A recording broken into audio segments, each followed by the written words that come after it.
In the next 10 minutes, you'll learn the most important financial lessons from a 60-minute course: budgeting, debt, investing, net worth, inflation, everything simplified so you can start improving your finances today. I spent 60 minutes studying the full course, and you only need 10 minutes. If you apply even one of these 5 money principles, your life will look completely different in the next 6 months. Let's start with the foundation: budgeting. The 50-30-20 rule helps you control where your money goes. It's pretty simple. 50% of your after-tax income should go towards your needs. Think rent, food, utilities, and transportation. 30% is for your wants.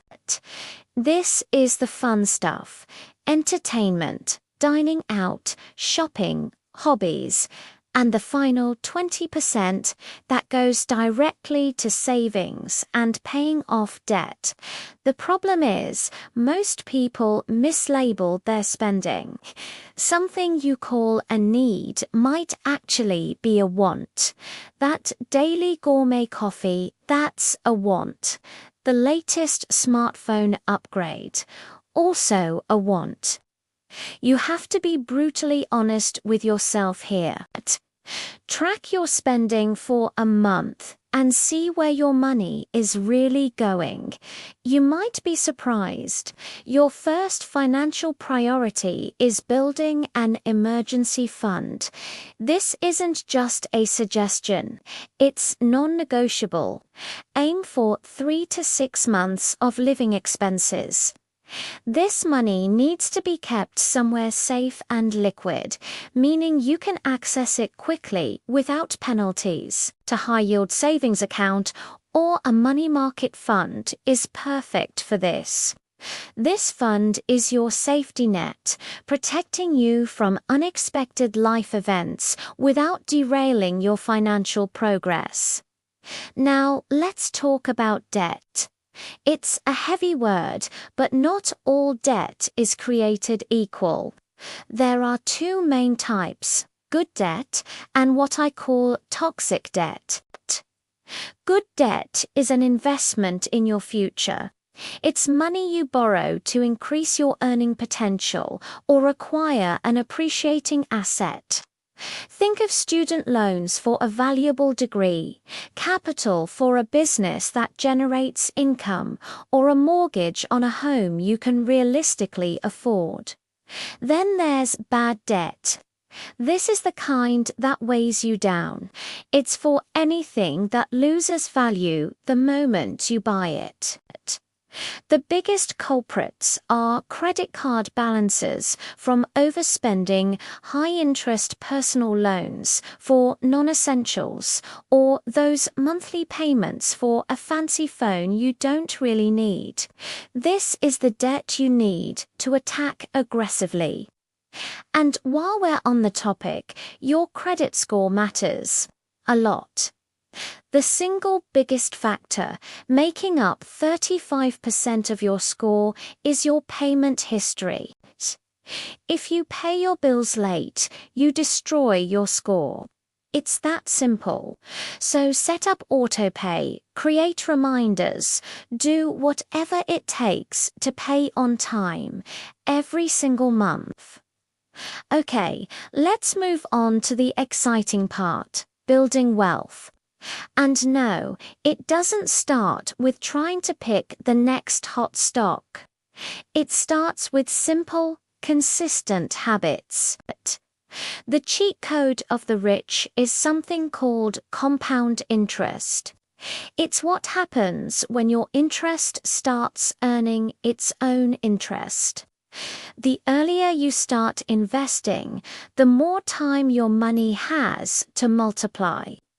An investment of $100 at age 20 can easily outperform $500 invested at age 30, all thanks to the power of compounding. To make investing work for you, you need to set SMART goals. That stands for specific, measurable, achievable, realistic, and time-bound. Don't just say, I want to be rich. Say, I want to have $1 million for retirement by age 65 by investing $500 a month. See the difference, and always remember to diversify. Never put all your eggs in one basket. Spreading your investments across different assets reduces your risk. And finally, remember this: inflation is a silent thief. If your money just sits in a basic savings account, it's actually losing value every single year because its purchasing power is shrinking. This brings us to net worth. Your net worth is the real measure of your financial health. It's not your salary, it's not the car you drive, and it's definitely not the lifestyle you portray online. The formula is simple: assets minus liabilities. Your assets are everything you own that has value: your savings, your investments, your emergency fund, and the cash in your accounts. Your liabilities are everything you owe: student loans, credit card debt, personal loans. The number you get when you subtract your liabilities from your assets, that's your true wealth. Tracking this number every few months is one of the best ways to measure your progress. I'm sorry to break it to you, but your car is almost never an asset, unless it's a classic that's appreciating or you use it to make money.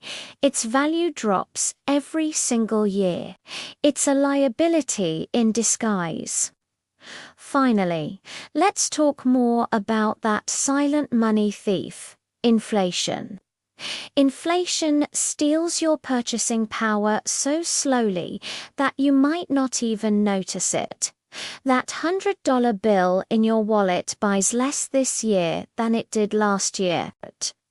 To beat inflation, your money must grow at a rate faster than the inflation rate. So, where should you put your money? It depends on your goals. For your emergency fund, which needs to be safe and accessible, use high-yield savings accounts or money market funds.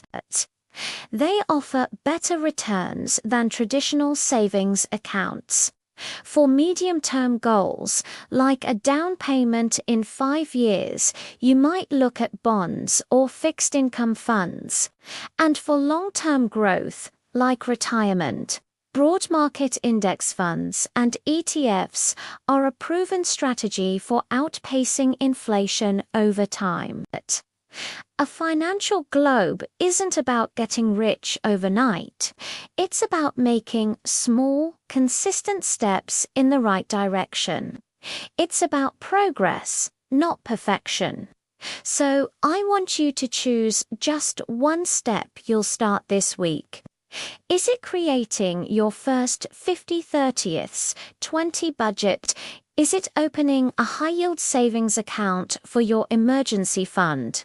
Is it making an extra payment on your highest interest debt? Or maybe it's setting up your first recurring investment, even if it's just a small amount. Whatever it is, commit to it. Comment below which step you're taking this week. And if you found this helpful, subscribe for the next financial masterclass. Thanks for watching.